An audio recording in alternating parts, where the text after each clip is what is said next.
जब ये विपक्ष बोलता है कि माइक बंद कर दें, उस माइक का कंट्रोल वहाँ पे बैठे किसी भी व्यक्ति के हाथ में नहीं होता है, उस व्यक्ति के खुद के हाथ में होता है। बंगाल की मुख्यमंत्री ममता बनर्जी जी एकदम से उत्तेजित होकर उस बैठक को बीच में ही छोड़कर चली गई।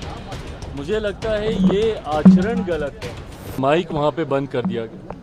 पहली बात तो जब ये विपक्ष बोलता है कि माइक बंद कर दें, उस माइक का कंट्रोल वहाँ पे बैठे किसी भी व्यक्ति के हाथ में नहीं होता है, उस व्यक्ति के खुद के हाथ में होता है। ना लोकसभा में, ना राज्यसभा में, ना ऐसी किसी बैठकों में। ऐसी बैठक में माइक सामने लगा होता है, ऑन ऑफ का स्विच सामने ही होता है। तो ये बात बोलना सरासर झूठ है जब कोई ये बोलता है कि मेरा माइक बंद कर दिया गया। हाँ, हर मुख्यमंत्री को, क्योंकि समय की बाध्यता थी, ओपन एंडेड अगर डिस्कशन को रखा जाता तो संभवतः हफ्तों तक ये बैठक ही चलती रहती। ऐसे में हर मुख्यमंत्री से ये विनम्रता पूर्वक आग्रह किया गया था कि अपनी बातों को संक्षेप में एक तय समय सीमा के भीतर रखा जाए। जब वो समय सीमा पूरी हुई, सिर्फ एक रिमाइंडर के तौर पर उनको ज़रूर, जैसे तमाम मुख्यमंत्री को दोबारा से नोटिफाई किया गया कि भाई आपका समय समाप्त हो रहा है, इस तरीके से। बट उसके बाद जिस तरीके से बंगाल की मुख्यमंत्री ममता बनर्जी जी एकदम से उत्तेजित होकर उस बैठक को बीच में ही छोड़कर चली गई, मुझे लगता है ये आचरण गलत है। अगर आपको अपनी बात को रखना भी है, कोई नाराज़गी भी है, तो आप वहीं पे रखती ना, बोलती कि अभी मुझे और बोलना है, मुझे और कहना है। हम सब वहाँ पर मौजूद थे। प्रधानमंत्री जी स्वयं उनको सुनना चाहते थे, वित्त मंत्री जी स्वयं वहाँ पे मौजूद थी, वो भी चाहती थी कि भैया क्या बजट को लेकर वो अपनी बातों को रख रही हैं।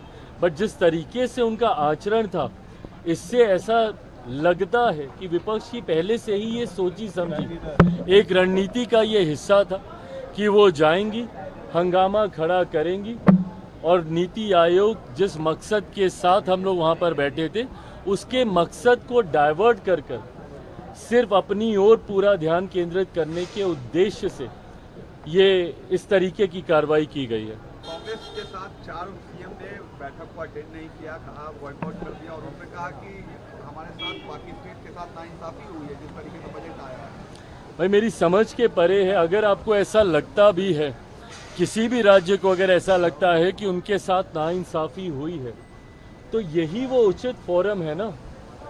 नीति आयोग की बैठक ही वो मंच है जहां पर जाकर आप प्रधानमंत्री जी के समक्ष अपनी शिकायतों को आप रख सकते थे। इस मंच पर जाकर अपना ऐतराज़ आप दर्ज करा सकते थे, अपनी आपत्ति आप दर्ज करा सकते थे। और जो लोग ये बोलते हैं कि हम लोग के साथ भेदभाव हुआ, पहली बार देश में एक ऐसा बजट एक लंबे समय के बाद देखने को मिला जिसने पिछले 10 सालों में देश की मजबूत होती अर्थव्यवस्था का लाभ जनता को पहुंचाने का काम किया। इसमें जहां प्रमुखता से देश के गरीबों का जिक्र किया गया, अन्नदाता का जिक्र किया गया, नारी शक्ति का जिक्र किया गया, युवा शक्ति का इसमें जिक्र किया गया। ये ऐसे सेक्टर्स हैं जिसमें प्रमुखता से उनको लाभ पहुंचाने के लिए योजनाओं की और राशि की घोषणा की गई। जो राज्य कहते हैं कि उनके साथ अनदेखी हुई, क्या उनके राज्य में गरीब नहीं है? क्या उनके राज्य में महिलाएं नहीं हैं? क्या उनके राज्य में किसान नहीं हैं? क्या उनके राज्य में गरीब वर्ग से आने वाले युवा हो, महिलाएं हो, किसान हो, क्या ये लोग नहीं हैं? तो सिर्फ राजनीतिक हंगामा करने के लिए, और मैं दावे के साथ कहता हूँ कि भाई ये लोग पिछले बजट भी निकाल कर दिखाएं कि किस किस राज्य को कितना कितना आवंटन किया गया है जब सरकार कांग्रेस के नेतृत्व में चल रही थी। यूपीए की सरकार हो या उसके पहले की सरकार हो, कितने राज्यों का जिक्र किया गया।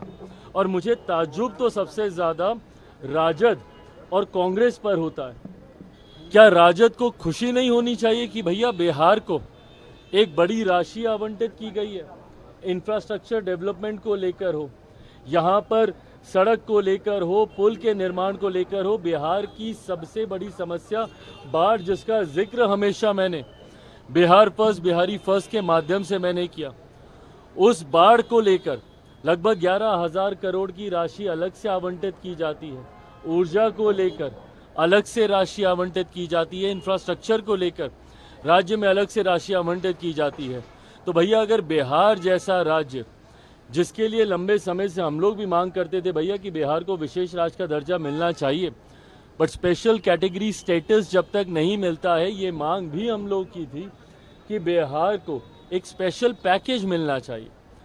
आज मैं धन्यवाद करूंगा माननीय वित्त मंत्री जी का, और विशेष तौर पर मैं धन्यवाद करूंगा मेरे प्रधानमंत्री आदरणीय नरेंद्र मोदी जी का। मैं अपनी तरफ से, अपनी पार्टी लोक जनशक्ति पार्टी रामविलास की तरफ से प्रधानमंत्री जी और वित्त मंत्री जी का धन्यवाद करूंगा कि एक लंबे समय से जो बिहार और बिहारियों की मांग थी, उस मांग को सुना गया है, उस मांग को पूरा किया गया है। अगर इस पर भी अगर राजद और कांग्रेस को अगर ऐतराज है, तो ये वही लोग हैं जो कतई बिहार का विकास नहीं चाहते।